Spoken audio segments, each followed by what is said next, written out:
with me on the phone during the snow. Oh, yeah. And it has to do with government. It's called Government Shutdown. Yeah, and I wrote it because during the snow, many of my friends who work for the government, I don't, and they were expressing their anger about, what was happening. So I decided to put it into a poem, and it's called Government Shutdown. Extra, extra, read all about it. Latest news all over town. The country's leaders are having a feud. No resolution. Result? Government shutdown. U.S. policies can't be resolved. Employees off work. Everyone's involved. Intertwined into a chaotic system and its unbalanced budget sheets. Seems the man don't care about the paychecks and the fact that some won't eat because they depend on the supposed security of a good government job. Public opinion says Gingrich and his cronies, they're all slobs, only reaching out to the masses when it's time to re-elect. Show them the power of the vote. That'll put them in check, not giving them 4 more years to put political power to the test.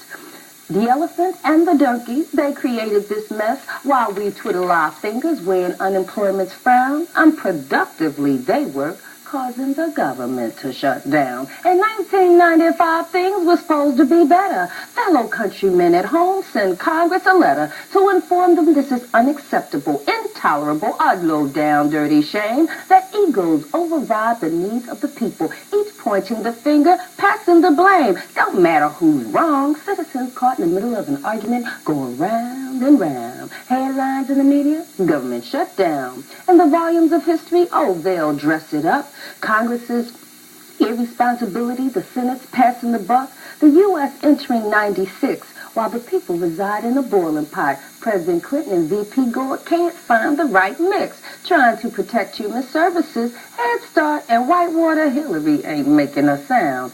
Still, headlines are sensational.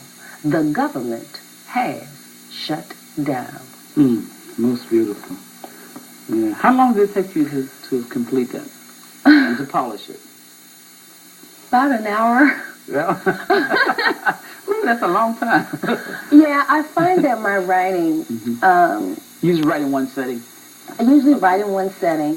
When I feel that thing, my spiritual stroke of genius is what I call it, because I feel when I compose, since it happens so readily, and I usually complete a work... You're very prolific, too.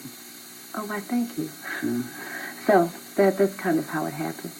Wow, that's wonderful, and it flows. And the way you read it helps it to flow. But having a background in TV yourself, I'm sure that comes into play.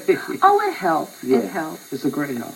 It really is. But it's interesting. I'm usually in your seat.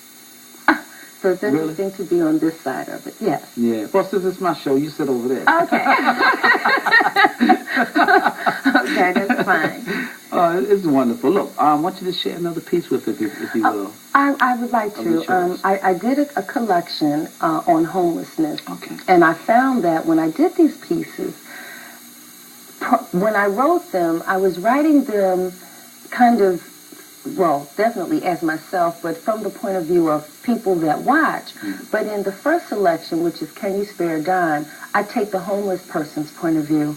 And then the second one is Passers-by Reply, which is kind of the typical yuppie point of view, seeing someone and not being able to relate. And then finally, there's Wake Up Call, which deals with the overall issue. So the first one is Can You Spare a Dime? Excuse me, shaking the cup.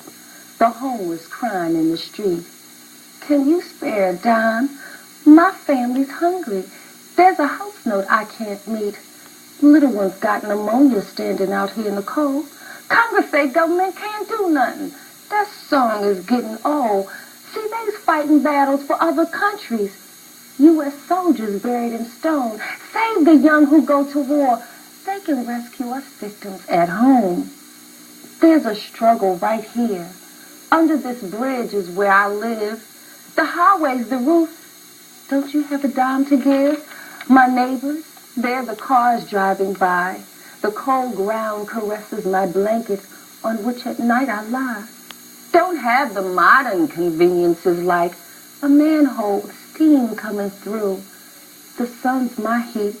Once night falls, there's nothing I can do but hope and pray that tomorrow when I shake my cup, I'll see a smile sublime. Might be able to help my family if you could only spare a dime. Then there's past